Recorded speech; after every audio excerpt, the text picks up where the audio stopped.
एक लड़का अपनी माँ के पास जाता है और माँ से जाकर कहता है कि माँ, मैं एक लड़की से बेइंतहा प्यार करता हूँ, उसी से ही शादी करना चाहता हूँ। जैसे माँ ने ये बात सुनी, उसने कहा कोई बात नहीं बेटा, प्यार किया है तो क्या बात है, शादी करना चाहते हो तो क्यों, कोई दिक्कत नहीं है। लेकिन जैसे ही माँ ने पूछा कि वो लड़की कौन है जिससे तुम शादी करना चाहते हो, तो बेटा कहता है कि माँ, वो गांव की ही एक लड़की है, मैं उसी से प्यार करता हूँ। गांव की उस लड़की का नाम बताया जाता है, उसके पिता का नाम बताया जाता है, तो माँ के पैरों तले जमीन खिसक जाती है। माँ सोचने पर मजबूर हो जाती है, कहती है कि गांव की जो लड़की है वो तुम्हारी बहन की तरह है। तुम ऐसा कैसे सोच सकते हो कि गांव की ही लड़की से तुम प्यार कर बैठे, उसी से ही शादी करना चाहते हो। इस रिश्ते को किसी भी कीमत पर मंजूरी नहीं मिल सकती। अगर तुमने ज्यादा कोशिश की तो मैं तुम्हारे पिताजी से ये बात कहूंगी और फिर देख लेना, तुम्हारे लिए सही नहीं होगा। इकलौता बेटा था, लेकिन इकलौते बेटे ने जिद पकड़ ली, अपनी माँ से कहा चाहे कुछ भी हो जाए, धरती और आसमान एक हो जाए, लेकिन मैं उसी लड़की से प्यार करता हूं, उसी से ही शादी करूंगा। आखिरकार मां ने भी जिद पकड़ ली, अपने पति से पूरी कहानी बताई। पति से कहा कि हम गांव के सरपंच हैं, पूरा गांव हमारी इज्जत करता है, पूरा गांव हमें वोट देकर हमें सरपंच चुनता है। जब हम ही इस तरह के काम करेंगे तो पूरे गांव के लोगों को हम क्या मुंह दिखाएंगे और क्या उन्हें हम समझाएंगे। इस तरह की बात थी। पत्नी ने पति से यह बात कही, उसके बाद फिर एक फैसला लिया जाता है। कहा जाता है कि बेटे के भविष्य के लिए, उज्जवल भविष्य के लिए उसको पढ़ने के लिए विदेश भेज देते हैं और इसकी बात तय हो जाती है और पूरी प्रक्रिया हो जाती है। आखिरकार बेटे को पढ़ाई करने के लिए लंदन भेजा जाता है, ये सोचकर कि अब उस लड़की से, इस लड़के का पूरी तरह से संपर्क टूट जाएगा। साथ ही इसकी शादी वादी की जो बात है, जो दिमाग में ख्याली पुलाव जो पक रहे हैं, इससे भी दूर हो जाएगा और पढ़ाई में इसका मन लगेगा, तो ये अच्छा खासा करियर भी बना सकता है। माँ बाप ने तो यही फैसला लिया था, लेकिन यही फैसला एक कत्ल की वजह बन जाएगी, ये किसी ने नहीं सोचा था। करीब 2 साल के बाद जब इस गांव में एक कत्ल होता है और कत्ल के खुलासा होता है और ये बात फिर अखबारों के माध्यम से लोगों को पता चलती है, तो लोगों को यकीन नहीं हो रहा था कि कत्ल के पीछे का ये कारण भी हो सकता है। आदाब, नमस्कार, सत श्री अकाल। मैं उस्मान सैफी। आज की जो सच्ची घटना मैं आपको सुनाने जा रहा हूं, ये सच्ची घटना है हरियाणा प्रदेश के जिला यमुनानगर की। जिला यमुनानगर में एक थाना लगता है साठौरा, और साठौरा थाना क्षेत्र का एक गांव लगता है श्यामपुर। श्यामपुर गांव की एक सरपंच जिनका नाम जसवीर सिंह होता है, उनकी पत्नी 24 दिसंबर 2025 की शाम लगभग 9 बजे के आसपास का वक्त हो रहा था। इसी बीच में उनकी जो पत्नी, जिसका नाम बलजिंदर कौर होता है, उनकी उम्र लगभग 45 साल के आसपास होती है। वो पशुओं को कुछ चारा देखने के लिए, पशु का चारा खा रहे हैं नहीं खा रहे, पानी है कि नहीं है, इस तरह की चीजें, कहीं कोई दिक्कत परेशानी तो नहीं है। पर रोजमर्रा की तरह वो रात में 9 बजे जाती थी और जाने के बाद अपने पशुओं को देखा। थोड़ी देर देखने के बाद किसी चीज की कोई कमी महसूस होती थी तो फिर उस काम को करने के बाद वो वापस अपने चारपाई पर आकर लेट जाया करती थी। लेकिन 24 दिसंबर 2025 की रात लगभग 9 बजे के आसपास वो जाती जरूर है, वापस लौट कर नहीं आती। सरपंच लगभग आधे घंटे के बाद अपनी पत्नी को आवाज लगाते हैं। बार बार आवाज लगाने के बाद भी कोई रेस्पॉन्स नहीं आता और धीरे धीरे करके ऐसे 15-20 मिनट गुजर जाते हैं, पता ही नहीं चलता। इसके बाद सरपंच जसवीर सिंह सीधा उस बाड़े की तरफ जाते हैं जहां पर पशु बंधे हुए थे। घर है, बराबर में ही बाड़ा बना हुआ है। उन्होंने जाकर अपनी पत्नी को जब देखने की कोशिश की, कई बार आवाज लगाने की कोशिश की, बिल्कुल अंधेरा था और अंधेरे की वजह से दिख नहीं रहा था। आखिरकार उन्होंने टॉर्च जलाने के बाद जब देखने की कोशिश की तो उनकी पत्नी बलजिंदर कौर, जिसकी उम्र 45 साल के आसपास है, जहां पशुओं का बाड़ा है, वहीं पर एक पानी की हौद बनी हुई थी। उस पानी की हौद में जो देखते हैं, उस दृश्य को देखने के बाद उनकी चीख निकल जाती है। दरअसल उनकी पत्नी है, जो पैर तो बाहर लटके हुए हैं लेकिन पूरा शरीर उनका उस हौद में पड़ा हुआ था। आखिरकार ऐसा लग रहा था जैसे हादसा हो गया है।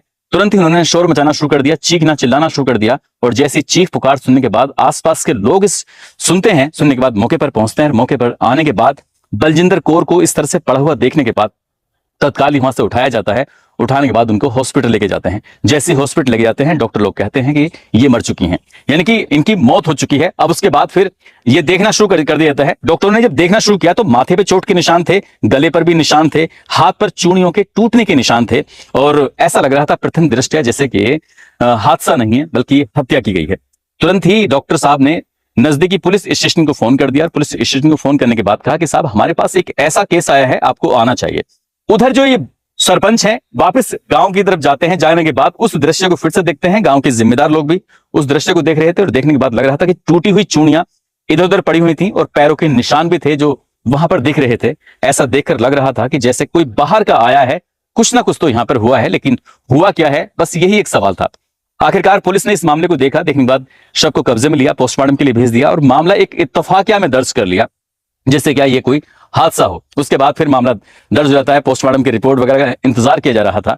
इसी बीच में 25 दिसंबर 2025 की बात है। जो इस घर का इकलौता चिराग है, इकलौता बेटा है, जिसका नाम है गोमित राठी, जिसकी उम्र लगभग 23 साल के आसपास है। ये लड़का दरअसल लंदन में रह के पढ़ाई कर रहा है।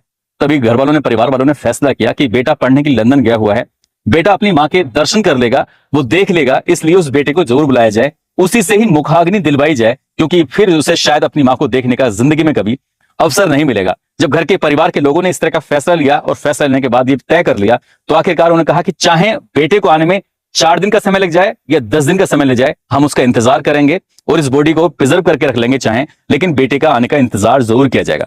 आखिरकार बेटे को 25 दिसंबर 2025 को जैसे ही सूचना दी जाती है कि बेटा तुम्हारी मां की मौत हो गई है, जैसे ही बेटे ने ये बात सुनी, बेटे का रो रो कर बुरा हाल हो जाता है। कहता है कि तुम अभी मां का अंतिम संस्कार मत करना, मैं 24 घंटे में घर पहुंच जाऊंगा, बस तुम मेरा थोड़ा सा इंतजार कर लेना।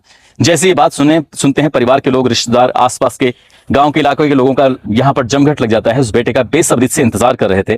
आखिरकार 24 घंटे के बाद यानी कि 26 दिसंबर 2025 की सुबह लगभग 11 बजे के आसपास कुछ लोग पहले से दिल्ली के एयरपोर्ट पर उस लड़के का इंतजार कर रहे थे, क्योंकि दिल्ली जो लंदन से फ्लाइट आने वाली थी वो दिल्ली में ही आकर रुकती। आखिरकार वो लड़का एयरपोर्ट से आता है, आने के बाद परिवार के साथ बैठता है और जैसे गाड़ी से उसको लेके जा रहे थे तो घर जाता है तो रोता हुआ पहुंच जाता है। आखिरकार परिवार के बीच में मौके पर मौजूद होते हुए उस लड़के ने अपनी मां की जो शव था उसको अंतिम संस्कार करने के लिए मुखाग्नि दे देता है। जब मुखाग्नि दे देता है, इसी बीच में परिवार एक तरह से टूट सा जाता है। एक घर की जिम्मेदार महिला थी बलजिंदर कौर, और वो अचानक से चली जाती है तो जाहिर सी बात है पूरा गांव बस एक ही बात की रट लगाए हुआ था। वो बहुत ईमानदार महिला थी, उस महिला का सबसे बड़ा अच्छा व्यवहार था, आखिरकार कौन उसकी हत्या करेगा। इसी बीच में इस इलाके की एक विधायक होती हैं जिनका नाम रेणु बाला होता है। रेणु बाला सरपंच और साथ ही सरपंच की जो ससुराल वाले थे वो लोग इकट्ठा होते हैं। इकट्ठा होने के बाद विधायक से एक अपील करते हैं, कहते हैं कि एक बार एसपी साहब से मुलाकात कर लेते हैं और मुलाकात करने के बाद हम चाहते हैं कि इस मामले की उच्च स्तरीय जांच हो जानी चाहिए। भले चाहे कुछ भी रिजल्ट निकल के आए, लेकिन एक बार जांच हो जाएगी तो दूध का दूध पानी का पानी हो जाएगा, क्योंकि हमें अभी भी कहीं ना कहीं यही शक है कि ये एक हादसा नहीं है बल्कि हत्या है। अब इस तरह की बात आती है, आखिरकार एमएलए, सरपंच और सरपंच के ससुराल वाले जो होते हैं वो सीधा एसपी के पास पहुंच जाते हैं। एसपी कहते हैं ठीक है, अगर आप कहते हैं तो मैं इस मामले की जांच एसआईटी से करा लेता हूं। अब एसआईटी के लिए एक टीम गठित कर दी जाती है।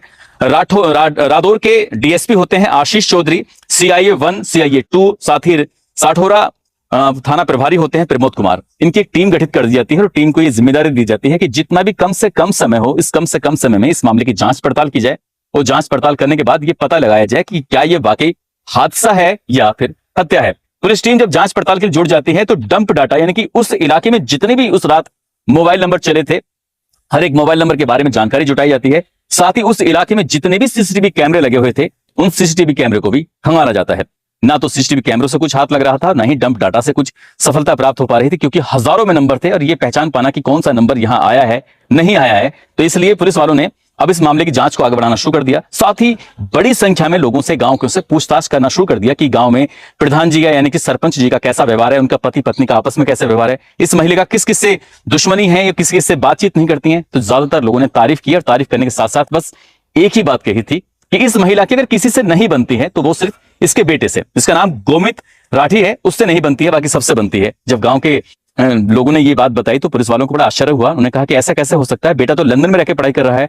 तो उन्होंने बताया कि बेटा लंदन में रहकर पढ़ाई जरूर कर रहा है, लेकिन उसको लंदन भेजा ही इसलिए गया है।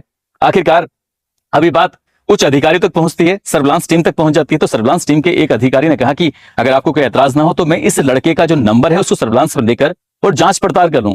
तो उन्होंने कहा कि वैसे भी वो लंदन से 26 दिसंबर 2025 को आया था, तो तुम इसकी क्या नंबर की जांच करोगे। उन्होंने कहा सर कोई बात नहीं, मैं देख लेता हूं एक बार, क्या पता हो सकता है कि यहां से कुछ मिल ही जाए। आखिरकार उसके नंबर को जब सर्विलांस से लगाया जाता है तो नंबर लगाने के बाद पुलिस की आंखें खुली की खुली रह जाती हैं। दरअसल ये जो कत्ल होता है वो होता है 24 दिसंबर 2025 की रात लगभग 9 से 10 के बीच में, और ये लड़का था वो इंडिया में आ चुका था 18 दिसंबर 2025 को। अब यही बात पुलिस को खटक जाती है। पुलिस ने इस लड़की को पकड़ा, पकड़ने के बाद इससे पूछताछ की कि तुम्हारी मां का मर्डर हुआ है बाद में और तुम इंडिया पहले आ चुके हो, तुम कहां घूम रहे थे, क्या बात थी। तभी जब इससे बातचीत की जाती है, पूछताछ की जाती है, तो ज्यादा देर तक ये पुलिस के सवालों के सामने टिक नहीं पाता। आखिरकार पूरी कहानी बयां करता है। तभी कहता है कि मुझे गांव की एक लड़की से बेइंतहा प्यार हो जाता है, मैं उससे शादी करना चाहता था, लव मैरिज करना चाहता था, लेकिन मेरी मां ही तैयार नहीं थी। पापा एकदम शांत रहते थे, खामोश रहते थे, ना तो उनकी हाँ थी ना ही ना थी, लेकिन मां हर बात का विरोध किया करती थी और मुझे इस बात पर थोड़ा सा गुस्सा आने लगता है। इसी बीच में मां ने ये प्लानिंग की कि इसको पढ़ने के लिए लंदन भेज दो ताकि उस लड़की से दूर हो जाए। ये बात मुझे बहुत ज्यादा खराब लगती है, परेशान करती है। आखिरकार उन्होंने जिद करके मुझे वहां भेज दिया और जब भी मैं पैसे की मांग करता था तो तब पैसे की मांग भी नहीं पूरी कर रहे थे। आखिरकार ना मेरी आर्थिक मदद कर रहे हैं, ना मेरी शादी करा रहे हैं। ये माँ बाप हैं क्या हैं, जबकि माँ बाप का ये कहना था कि जब फीस ही इतनी महंगी गई है तुम वहां रह के कुछ काम करो। काम करने के साथ बहुत सारे हजारों की लाखों की तादाद में ऐसे स्टूडेंट होते हैं जो बाहर पढ़ने के लिए जाते हैं, पढ़ाई भी करते हैं, साथ साथ वो काम भी करते हैं ताकि अपना जेब खर्च निकाल सकें। ऐसे ही बेटे को बार बार समझाया जाता था, लेकिन बेटे के दिमाग में तो कुछ और ही चल रहा था। इसलिए बेटा जब भी माँ को फोन करता था तभी वो माँ से लड़ाई किया करता था, और माँ और बेटे के अंदर बहुत ज्यादा कहासुनी होती थी। बेटा बार बार वापस आने की बात करता था, माँ कहती थी वापस नहीं आओगे, आओ तो कुछ बन के ही आना। इसलिए बेटे ने अपनी माँ को ही ठिकाने लगाने की पूरी प्लानिंग कर ली थी लंदन के अंदर ही। और इसी बीच में गांव का ही एक लड़का होता है पंकज पूनिया, जिसका नाम होता है पंकज पूनिया, से वो संपर्क साधता है, कहता है कि मैं फला तारीख को आऊंगा। उसके आने की जाने की पूरी व्यवस्था करता है, उसके रुकने की पूरी व्यवस्था करता है। एयरपोर्ट से वो खुद लेके आता है और सीधा करनाल के एक पीजी हाउस में जाकर उसको रुकवा देता है। वहीं खाना पीना, वहीं रहना सहना था उसका। उसको मालूम था कि उसकी माँ कब उस बाड़े में आती है पशुओं के पास, और वहीं पर इस घटनाक्रम को अंजाम दिया जा सकता है। और वो तारीख आती है 24 दिसंबर 2025 की रात लगभग 9 बजे के आसपास। जैसे ही माँ बाड़े में आती है पशुओं के पास, पहले से ही पंकज और उसका जो ये लड़का, जो बेटा जो होता है, जिसका गोमित राठी होता है, वो पहले से मौजूद थे। पास में एक डंडा पड़ा हुआ था, पूरी ताकत के साथ अपनी माँ के सर में मारा जाता है। डंडा लगने के बाद माँ के सर में चोट जरूर लगी थी, लेकिन वो चोट खुली नहीं थी, यानी कि गुम चोट लगी थी। इसी बीच में माँ का गला दबा रहा था और माँ अपने बेटे को पहचान भी पाती है। जैसे पहचान भी लिया था, माँ ने बचने की तमाम कोशिशें की। उसने काफी हाथ पैर मारे, यही कारण था कि उसके हाथों की चूड़ें टूट जाती हैं, यही कारण था कि उसको कई सारी चोट भी लग जाती हैं। गला दबाने के बाद अपनी ही माँ को वो उस होद के अंदर डाल देता है और वो ऐसा एहसास कराता है जैसे कि ये हत्या नहीं बल्कि एक हादसा है। आखिरकार उसने अपना जुर्म कबूल कर लिया, और जुर्म कबूल करने के बाद पुलिस ने उसके साथी को, जिसका नाम पंकज पूनिया होता है, उसको भी गिरफ्तार कर लेती है, साथ ही गोमित को भी गिरफ्तार कर लेती है। गोमित राठी को गिरफ्तार करने के बाद इनको 10 जनवरी 2025 को इस पूरे घटनाक्रम का खुलासा हो जाता है। और जैसे घटनाक्रम का खुलासा होता है तो पूरे इलाके ही नहीं बल्कि पूरे प्रदेश भर में इस बात की गूंज फैल जाती है। लोग चर्चा करना शुरू कर देते हैं कि बेटे को पढ़ाने के लिए लंदन भेजा था और उसने लंदन से ही मां का कत्ल करने का पूरा इंतजाम कर लिया। इंडिया आता है और इंडिया आने के बाद वो भागने की फिराक में था, लेकिन पुलिस उसे भागने का अवसर नहीं देती, मौका नहीं देती। वो इंतजार कर रहा था कि उसकी जो वापसी की टिकट है जैसे ही हो जाएगा, वो टिकट होने के बाद वो तुरंत ही सीधा लंदन भाग जाएगा। उसके सपने धरे के धरे रह गए, बाकी की जिंदगी शायद सलाखों के पीछे गुजरेगी। और ये बात भी हमेशा लोगों को याद रहेगी कि एक बेटे ने अपनी मां का कत्ल इसलिए कर दिया क्योंकि वो एक लड़की से लव मैरिज करना चाहता था, जबकि वो गांव की बेटी थी और गांव की बेटी को लोग बहन की तरह देखते हैं, जबकि उसने उस लड़की को बहन की तरह नहीं देखा। दोस्तों, इस पूरे घटनाक्रम को सुनाने का उद्देश्य किसी को परेशान करना नहीं है, किसी का दिल दुखाना नहीं है, बल्कि आपको जागरूक करना है, आपको सचेत करना है। बेटे होने चाहिए, लेकिन गोमित राठी के जैसे तो बिल्कुल नहीं होने चाहिए। मां ने तो पूरे गांव को ध्यान में रख के फैसला लिया था, और बेटे ने अपनी मां को ध्यान में रखकर फैसला लेता तो शायद कोई बड़ा अधिकारी, बड़ा आदमी बन सकता था, पैसे कमाने वाला बन सकता था। लेकिन अब उसकी बाकी की जिंदगी सलाखों के पीछे गुजरेगी। जाते जाते निहाल खान है, आज इनका जन्मदिन है। निहाल खान को जन्मदिन की ढेरों सारी शुभकामनाएं, बहुत बहुत मुबारकबाद। कुछ लोगों ने नाम लेने की अपील की है, जिसमें जय सिंह है हरियाणा से, मुनेश गौर, अजमल पासा अमरोहा से है, राजुद्दीन सैफी अमरोहा से, जालोर से शेर खान मेड़ा, विक्रांत गुप्ता लुधियाना से, अल्ताफ खान, अशोक कुमार सऊदी अरब से, सुनील श्रीवास्तव दिल्ली से, आमिर सैफी गाजियाबाद से, रूपेश कुमार सीतामढ़ी से, राजकमल राजभर आजमगढ़ से, कंचन तोमर, साजिद हुसैन उनका बेटा है, साकिर हुसैन, हरी सिंह, गीता शर्मा, मोहम्मद आदिल अलीगढ़ से, मोहम्मद फरमान पासा मुरादाबाद से, पुष्पेंद्र सिंह ललितपुर से। आप सब लोग अपना ख्याल रखें, सुरक्षित रहें। जय हिंद, जय भारत।